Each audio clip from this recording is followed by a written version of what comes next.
everybody, Linda here from Green Bay Botanical Garden, your education manager. Excited to talk to you today about some of the sustainability efforts we have here at the garden, and to end with a preview of an exciting exhibit we'll have coming this summer. So first off, you'll notice that I am at our beautiful tree here, and instead of decorating it with normal ornaments, we've got all kinds of flower ornaments here. So we call this our natural Christmas tree.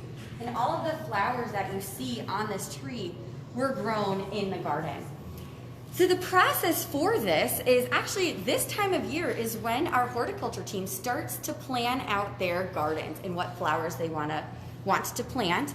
And that includes thinking about flowers that would be great on the natural tree. These are flowers that either dry well hanging or dry in a drying agent such as silica sand, or also we use seed heads. So here's one of our giant allium seed heads that we've painted. We also have some silver dollar seed heads up there. So a lot of different flowers that we use. And then you'll notice these bulbs, we actually will just glue them right onto a styrofoam ball. You can string up your flowers like we've done with these marigolds to make a garland. And we really enjoy using our flowers. So rather than having these flowers in the garden, we grow annual flowers every year, around 20,000 of them. And annuals, as you know, maybe, they are just around for one season, so just the summer. So to give them a little bit more life, we are able to dry them, put them on the tree, and enjoy them in the winter season as well.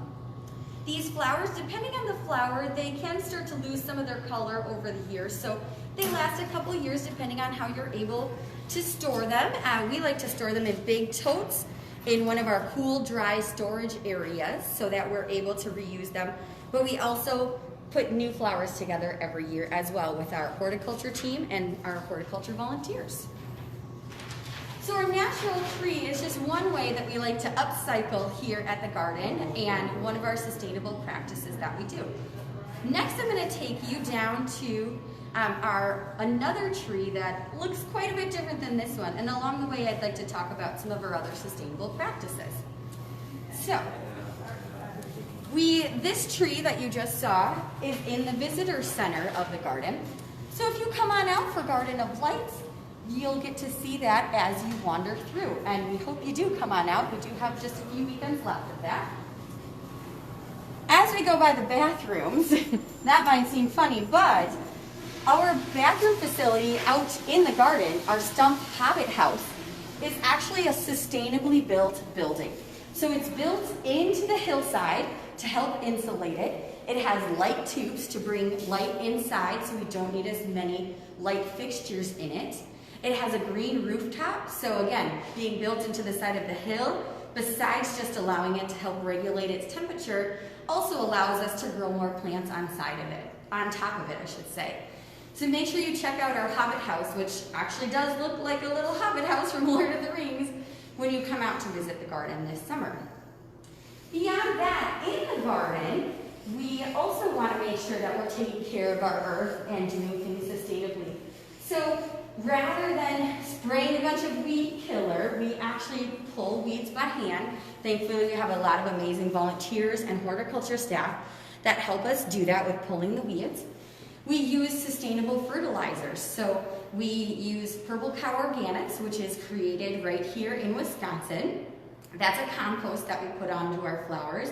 And then we also use a turkey poop fertilizer, if you can imagine, called Sustain, which is created pretty close. It's in the Midwest, I think Minnesota. So when we are planting, we're also making sure we are being cognizant of the resources that we're using.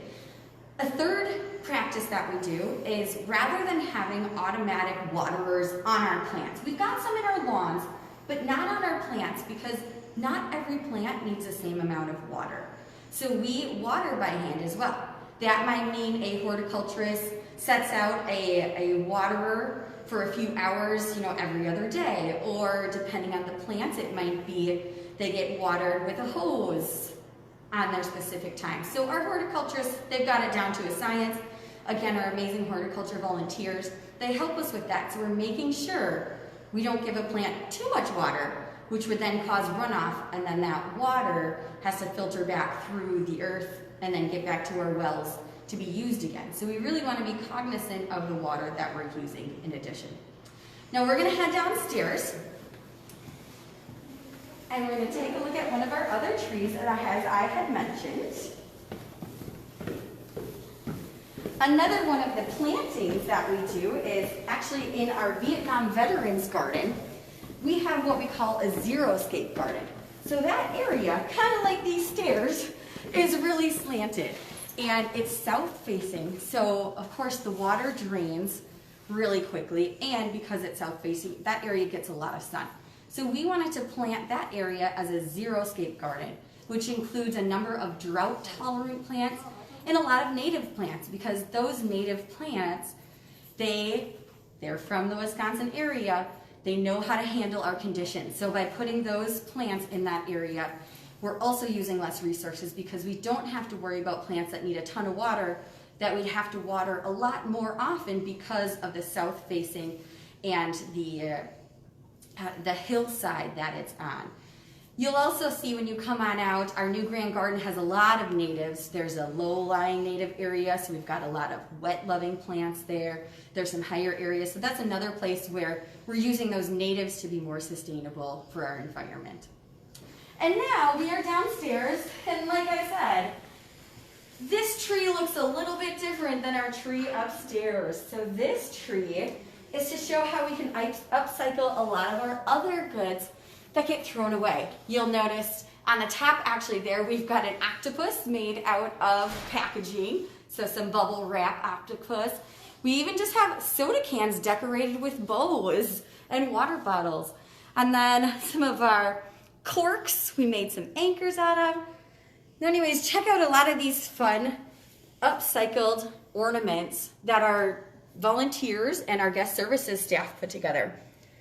And this is all to get you ready for this coming May through September. We're going to have an exhibit called Washed Ashore.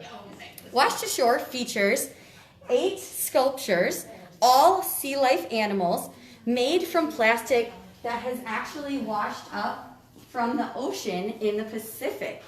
So these are going to be huge. You'll see a shark, you'll see a starfish, and you'll see the premiere of Stanley the Sturgeon. So we're going to get a sculpture built just for us to help connect us to the area as well, because plastic pollution isn't just an issue in our oceans. It might be a little more visible because you're actually seeing water bottles or flip-flops or fish nets coming up on shore. You might not see that as much in the Great Lakes, where microplastics, the little pieces of plastics, are actually more of a problem. But plastic pollution still is an issue in our area, and we're really excited to bring this nationally touring exhibit to the garden this summer. Again, 8 larger-than-life sea sculptures, all very colorful, all made from plastic that has been reclaimed from the Pacific Ocean. So when you come on out this summer, you'll get to see those. You'll learn about the plastic problems that we have here in the Great Lakes, as well as some solutions that you can take at home to alleviate some of this waste that we're seeing in our waterways. So again, from May to September, this coming year, 2021, is when Washed Ashore will be here at the garden. And if you want some ideas of ways to upcycle your items into Christmas ornaments or other fun ornaments and materials around your house, we are hoping to put some of that on our website. But otherwise, just come on out and see our holiday tree. We even have a fish made out of buttons. Look at that one. That one's really fun. It's one of my favorites. Oh, and our little crab here wearing his mask for those masks that we've got to throw away. So thank you so much for joining me today to learn about our sustainability efforts here at the garden. Now, our sustainability efforts do not stop with what I've told you today. We last year started a sustainability task force. Some of the things we wanted to implement have been put to the side with COVID, but we're ready to reinvigorate that sustainability task force this coming year, especially with the information that has been shared with the Governor's Task Force on Climate Change. We're looking forward to digging into that, some resources from our American Public Garden Association, and really hope to bring more sustainability to our area. So keep a watch at what the garden's doing. We're excited to be taking care of our earth and helping you do it along with us.